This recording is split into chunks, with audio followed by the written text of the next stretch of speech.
Greetings to all. Myself, Dr. Linta Arora, Assistant Professor, Department of Botany, Government PG College Bara, Rajasthan. Today we are going to study about bacteria. Students, आज हम BSc part first के unit first paper first के unit first में bacteria के बारे में study करेंगे। इससे पहले मैं आपको जनरल मॉर्फोलॉजी आपको बता चुकी हूँ, वायरस के बारे में कंप्लीट बता चुकी हूँ आपको मैं, साइनोबैक्टीरिया के बारे में बता चुकी हूँ, इकोनॉमिक इम्पोर्टेंस ऑफ साइनोबैक्टीरिया के बारे में बता चुकी हूँ आपको बच्चों, और माइक्रोबायोलॉजी का जनरल अकाउंट्स के बारे में आपको पूरा मैं बता चुकी हूँ। आज हम बैक्टीरिया के बारे में डिटेल में स्टडी करेंगे। हमारे चारों ओर उपस्थित वातावरण में असंख्य सूक्ष्मजीव पाए जाते हैं जो हमारे दैनिक जीवन को प्रत्यक्ष या अप्रत्यक्ष रूप से प्रभावित करते हैं। प्रचलित भाषा में इन्हें हम जीवाणु या बैक्टीरिया कहते हैं। ये अत्यंत सूक्ष्म एक कोशिकीय यूनिसेलुलर जीव हैं जिन्हें केवल संयुक्त सूक्ष्मदर्शी द्वारा ही देखा जा सकता है। जीवाणुओं की खोज 3 शताब्दी पूर्व हॉलैंड के वैज्ञानिक एंटोनी वॉन लीeuwenhoek ने की थी। उन्होंने वर्षा के एक बूंद पानी में हजारों सूक्ष्मदर्शी जीवों को देखा जिन्हें संयुक्त रूप से एनिमिक्यूल यानी जंतुक नाम दिया। इन्हें एनिमिक्यूल जंतुक नाम दिया। संयुक्त सूक्ष्मदर्शी के आविष्कार के पश्चात जीव वैज्ञानिकों ने यह अनुभव किया कि हमारे चारों ओर सूक्ष्मजीवों का एक अलग संसार है और उनके विविध रूप हैं। जैसे जैसे नए उपकरण बने इनके बारे में डिटेल में हमें इसकी स्टडी करते गए।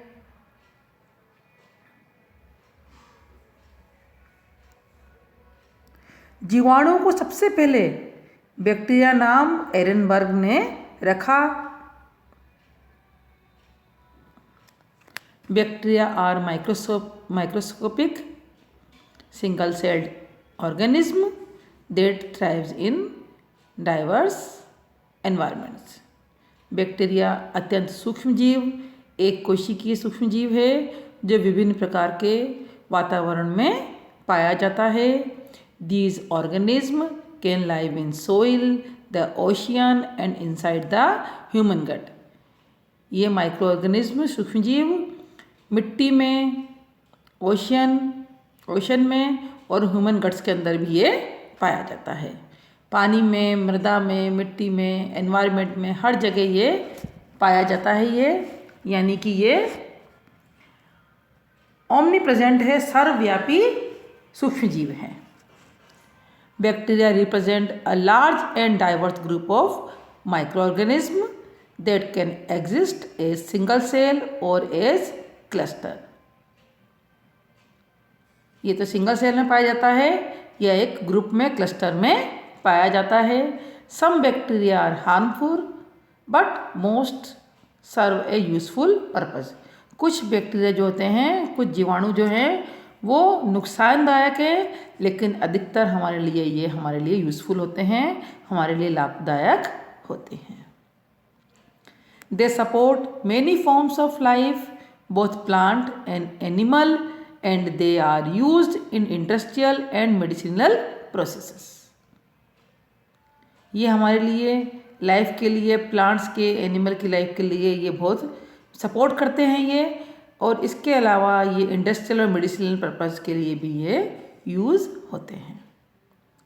Bacteria are thought to have been the first organism to appear on earth about 4 billion years ago. Bacteria के बारे में, जीवाणु के बारे में ऐसा माना जाता है कि 4 बिलियन वर्ष पूर्व सबसे पहले ये ऑर्गेनिज्म उत्पन्न हुए। A gram of a soil typically contain about 40 million bacterial cells. 1 ग्राम मिट्टी में 40 मिलियन बैक्टीरियल सेल उपस्थित होते हैं, जिन्हें कि हम माइक्रोस्कोप के अलावा किसी से आंखों से, नग्न आंखों से हम देख नहीं सकते। The word bacteria is derived from a Latin and Greek word bacteria meaning cane, यानी कि रोड। बैक्टीरिया का जो शब्द है ये लैटिन और ग्रीक शब्द बैक्टीरिया BAKTERI है, BACT नहीं, BAKTERI से आया, जिसका मतलब है केन यानी कि road. Bacteria is a micro organism with few micrometer in length and have wide range of shapes। Bacteria सूक्ष्म जीव है जिसकी कि कुछ माइक्रोन इसकी लेंथ होती है और इसके डिफरेंट शेप्स होते हैं, वाइड रेंजेस में होते हैं, round, oval, rod, spiral shapes में होते हैं। First discover by Anton van Leeuwenhoek in 1676 initially called animalcules. सबसे पहले 1676 में इसको एंटोन वान लीवनहाक ने इसको डिस्कवर किया और इसका नाम एनिमलक्यूल्स लगा। Study about bacteria is known as bacteriology. Bacteria की जो हम स्टडी करते हैं वो बैक्टीरियोलॉजी के अंतर्गत आती है। While such about the harmful effect of bacteria on human body is known as medical bacteriology. Human body पर जो ये हार्मफुल इफेक्ट दिखाते हैं ये मेडिकल बैक्टीरियोलॉजी के अंतर्गत आता है। Bacteria are found everywhere on earth.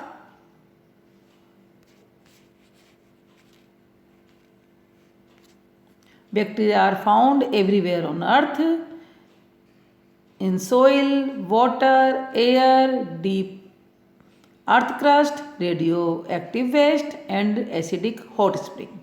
Bacteria omni present है, सर्वव्यापी है, जो सब जगह पाया जाता है, मिट्टी में, पानी में, हवा में, डीप अर्थ क्रस्ट में, रेडियोएक्टिव वेस्ट जो होता है उसके अंदर, तथा गर्म पानी के झरनों में, एसिडिक हॉट स्प्रिंग जो गर्म पानी के झरने जो होते हैं, एसिडिक झरने, उनमें भी ये पाया जाता है। A single gram of soil contains 40 million bacteria, while a million bacteria found in an ml of fresh water। 1 ml water में भी ये मिलियन बैक्टीरिया प्रेजेंट होते हैं। 1 ग्राम मृदा में 40 मिलियन बैक्टीरिया प्रेजेंट होते हैं।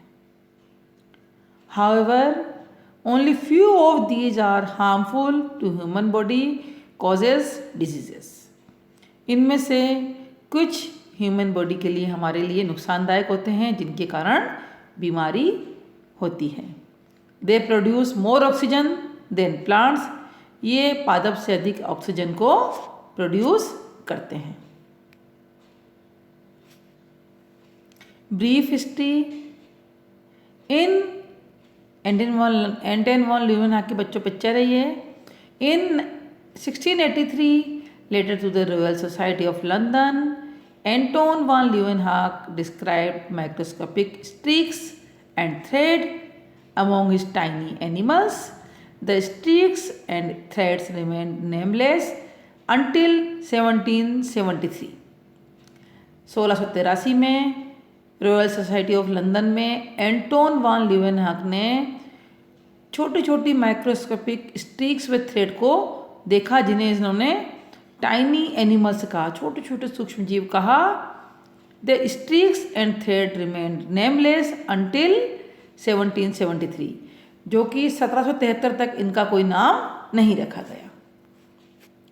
इन 1773 when the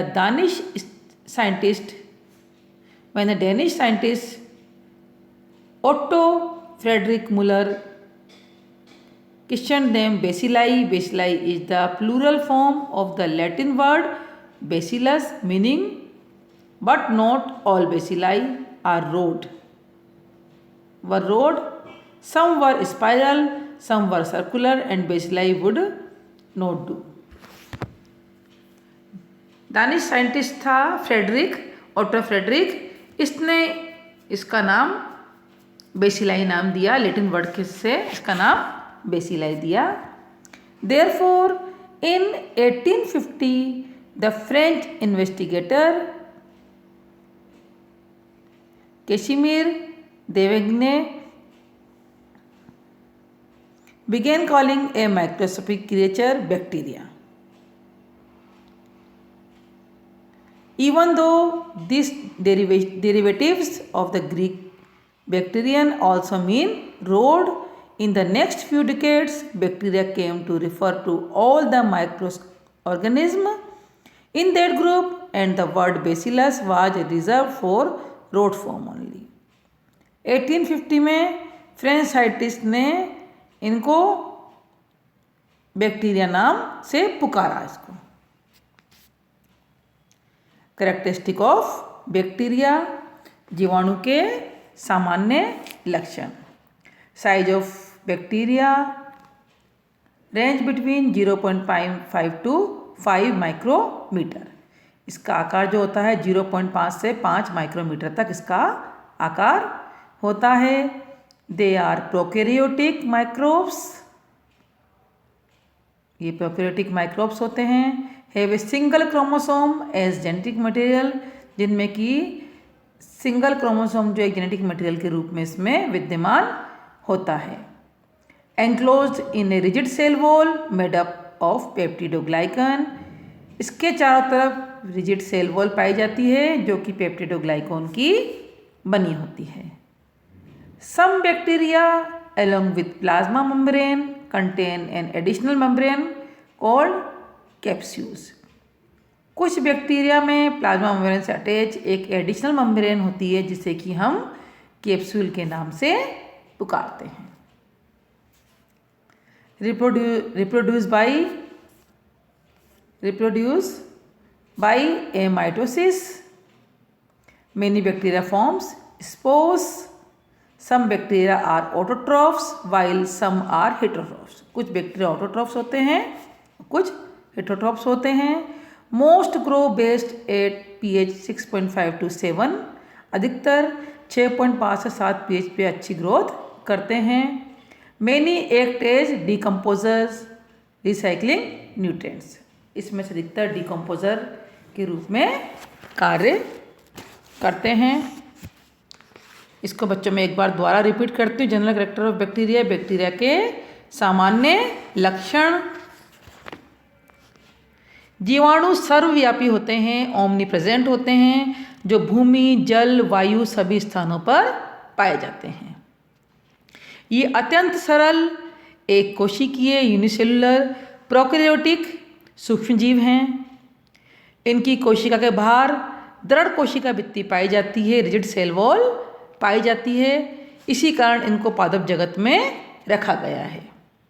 इसकी रिजिड सेल वॉल इसके अंदर जो प्रेजेंट होती है बच्चों, इसी की वजह से इसको पादप जगत में रखा गया है। इनमें पोषण की अत्यधिक विविधता पाई जाती है। कुछ स्वपोषी होते हैं, ऑटोट्रॉफिक होते हैं, शेष परपोषी होते हैं, हेटेरोट्रॉफिक होते हैं, जो मृतोपजीवी, परजीवी या सहजीवी के रूप में जीवन यापन करते हैं। इनमें वास्तविक क्लोरोफिल का अभाव होता है, ट्रू क्लोरोफिल इसमें प्रेजेंट नहीं होता है, परंतु फोटोसिंथेटिक बैक्टीरिया में विशेष प्रकार का बैक्टीरियो क्लोरोफिल पाया जाता है, जीवाणु क्लोरोफिल पाया जाता है। क्योंकि इनकी कोशिकाएं प्रोकैरियोटिक होती हैं बच्चों, अतः ब्लू ग्रीन एल्गी की भांति इसमें केंद्रक का अभाव होता है। जीवाणु में केंद्रक कला व केंद्रिक भी नहीं पाए जाते हैं, परंतु इनकी कोशिकाओं में केंद्रक के समान एक संगठित कंपोजिट संरचना अवश्य पाई जाती है, जिसे केंद्रकाभ, न्यूक्लियोइड या जीनोफोर कहते हैं, और हम इसे इंसिपिएंट न्यूक्लियस के नाम से पहचानते हैं। जीवाणु की दृढ़ कोशिका भित्ति म्यूकोपेप्टाइड्स द्वारा बनी होती है, इसमें सेलुलोज नहीं पाया जाता। यूकैरियोटिक कोशिका के समान विभिन्न कोशिकोपांग जैसे mitochondria, Golgi body, plastids, endoplasmic reticulum इत्यादि का जीवाणु कोशिका में अभाव होता है। इसके डीएनए में हिस्टोन प्रोटीन नहीं मिलते हैं। जीवाणु कोशिका द्रव्य में 70 एस राइबोसोम्स स्वतंत्र अवस्था में बिखरे हुए पाए जाते हैं। इनकी प्लाज्मा झिल्ली में कहीं कहीं अंतर्वलन के द्वारा मेसोसोम्स बनते हैं। इनफोल्डिंग होती है इसमें प्लाज्मा मेम्ब्रेन में, जिससे कि इसमें मेसोसोम्स बनते हैं। श्वसन एंजाइम कोशिका झिल्ली पर उपस्थित होते हैं।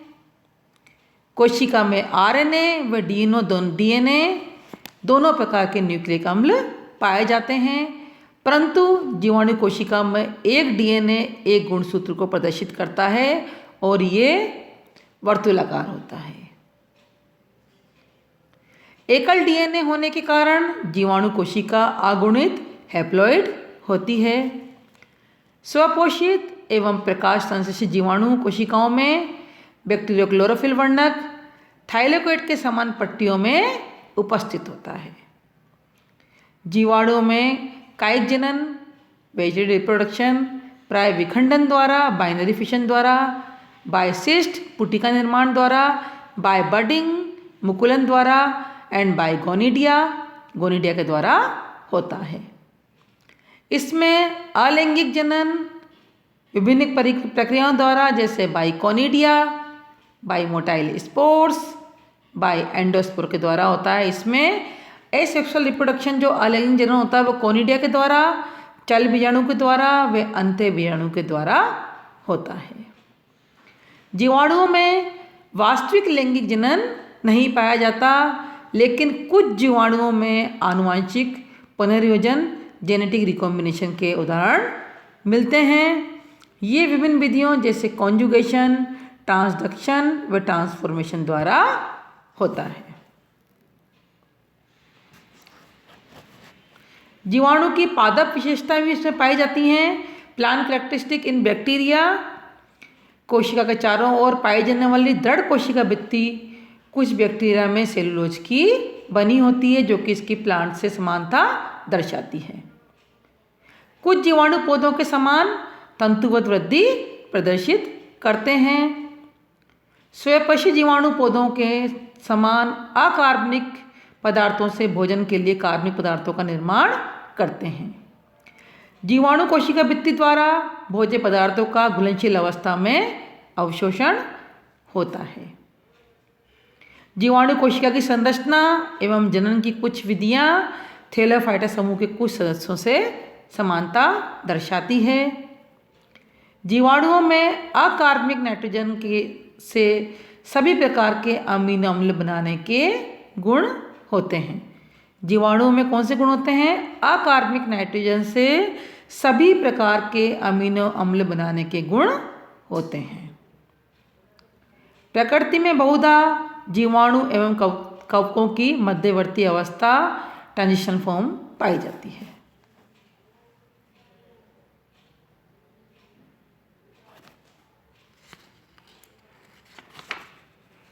अब जीवाणु जो हैं वो ब्लू ग्रीन एल्गी से भी समानता दर्शाते हैं। Similarity between bacteria and blue green algae, जीवाणु ब्लू ग्रीन एल्गी से क्या समानता दर्शाते हैं? बच्चों एग्जाम में क्वेश्चन आ जाता है।